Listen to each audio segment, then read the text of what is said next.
شہناز گوہر اعظم گڑھ، U P, India. ہمارا ایک سوال ہے کہ آج کل جو مسئلہ ہے، لوگ ہمارے گوہری بھائی کے بارے میں زیادہ تر داڑھی پر اعتراض کرتے ہیں کہ یہ لوگ داڑھی نہیں رکھتے ہیں، یہ سنت ہے۔ میں اس طرح کی تنقید کرتے ہیں۔ ہم جاننا چاہتے ہیں کہ داڑھی نبی پاک کی سنت تھی یا اس سے پہلے جو نبی تھے وہ بھی داڑھی رکھتے تھے؟ یہ معاملہ کیسا تھا؟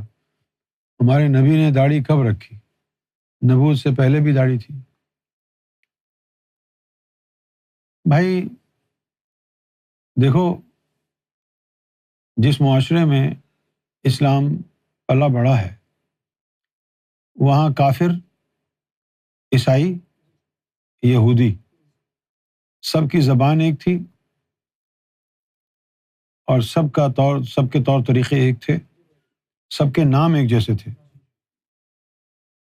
صحیح ہے؟ تو اب چونکہ لباس بھی ایک جیسا تھا، زبان بھی ایک جیسی تھی، تو پتہ نہیں چلتا تھا کون مسلم ہے، کون یہودی ہے، کون عیسائی ہے۔ تو وہ گھس کے آ کے بیٹھ جاتے تھے حضور کی مجلس میں اور تنگ کرتے تھے، کیونکہ ان کا پہناوا دیکھ کے، ان کی باتیں دیکھ کے تو نہیں پتہ چلتا تھا نا کہ یہ کون ہے۔ اس زمانے میں یہودی جو ہے وہ مونچھیں رکھتے تھے، داڑھی نہیں رکھتے تھے۔ سب سے پہلے تو یہ سوچیں کہ اگر ابراہیم علیہ السلام کی داڑھی ہوتی تو وہ اپنے یہودیوں کو کہتے ہیں نا داڑھی رکھو، تو وہ تو مونچھیں رکھتے تھے۔ یہ اب مولویوں نے تصور آپ کو دے دیا ہے کہ 1,24,000 پیغمبر سارے داڑھی والے تھے۔ یہ تصور مولویوں نے دے دیا ہے۔ ان کا تو بس نہیں چلتا، ورنہ وہ نبیوں کے اندر بھی کہتے ہیں کہ فلاں نبی سنی تھا، وہ شیعہ تھا، وہ دیوبندی تھا۔ نہیں، تو یہودی جو ہے وہ مونچھیں رکھتے تھے، تو رسول اللہ نے مسلمانوں کی پہچان کے لیے اس وقت یہ حکم دیا کہ یہودی مونچھیں رکھتے ہیں، تم داڑھی بڑھاؤ تاکہ تمہاری پہچان ہو۔ تو پہچان کے لیے داڑھی رکھوائی۔ اگر کوئی اور مقصد ہوتا تو رسول اللہ کہتے کہ سارے نبیوں نے داڑھی رکھی، تم بھی رکھو۔ صرف ایک خاص موقع پر آ کر کے کیوں کہا کہ آپ داڑھی رکھو؟ شروع سے ہی رکھوا دیتے۔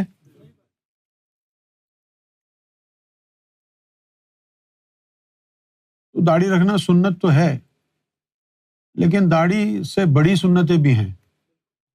ایسی سنتیں بھی ہیں جن پر عمل نہ ہو تو آپ ایمان والے ہی نہیں ہیں۔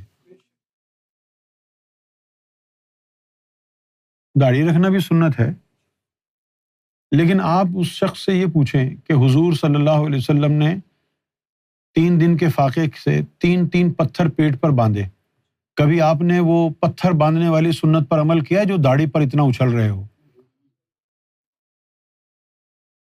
اگر واقعی مسلمان کے بچے ہو اور حرام کا مال نہیں ہو، حرام کا نطفہ نہیں ہو، تو داڑھی کے علاوہ پتھر باندھنے والی سنت کا خیال آپ کو کیوں نہیں آتا؟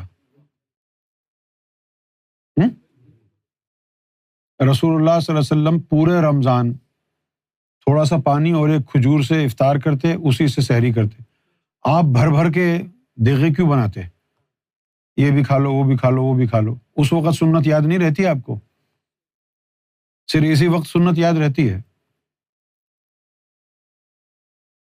داڑھی رکھنا بالکل سنت ہے، لیکن ایک سنت ایسی بھی ہے جس کے بارے میں حضور نے یہ فرمایا کہ ایک دور آئے گا کہ جب میری سنت مردہ ہو جائے گی تو اس دور میں میری مردہ سنت کو زندہ کرنے والا اللہ تعالیٰ اس کو 100 شہیدوں کا ثواب دے گا۔ وہ مردہ سنت کون سی ہے؟ داڑیاں تو سب رکھ رہے ہیں، یہ سنت مردہ تو نہیں ہے۔ کون سی سنت ہر زمانے میں ایک وقت آتا ہے کہ مر جاتی ہے؟ وہ ہے دلوں کے زندہ ہونے کی سنت۔ رسول اللہ صلی اللہ علیہ وسلم نے فرمایا ینام عینی ولا ینام قلبی، میری آنکھیں سوتی ہیں، میرا دل نہیں سوتا ہے۔ یہ دلوں کو بیدار کرنے والی سنت، یہ مر گئی نا، اس کو بیدار کرنے والا 100 شہیدوں کا ثواب ہے۔ یہ سنت تو آج بھی ہے، لاکھوں کروڑوں مسلمان داڑھی رکھ رہے ہیں، اس کے باوجود فراڈی ہیں، جھوٹے ہیں، مکار ہیں، دغا باز ہیں، لونڈے باز ہیں، کیا کچھ نہیں کرتے یہ۔ اس سنت کی سب سے پہلے پرواہ کرنی ہے، دل کو زندہ کرنے والی سنت۔ اگر یہ سنت ہو جائے گی، اس کے بعد پھر اس سنت کا رنگ آئے گا۔ اس سنت کے بغیر یہ سنت بیکار ہے، کیونکہ یہ کافروں نے بھی رکھی ہوئی ہے، کیا فائدہ ہوا اس سنت سے اس کو؟ آج کل تو ٹرینڈ ہی ہے یہ، یہاں یورپ میں تو ٹرینڈ ہے، سارے گورے رکھ رہے ہیں، خوبصورت داڑیاں رکھ رہے ہیں۔ جب سے کافروں نے داڑھی رکھی ہے، داڑھی رکھنے کا مزہ آ گیا، ایسے ایسے تیل آ گئے داڑھیوں میں لگانے والے،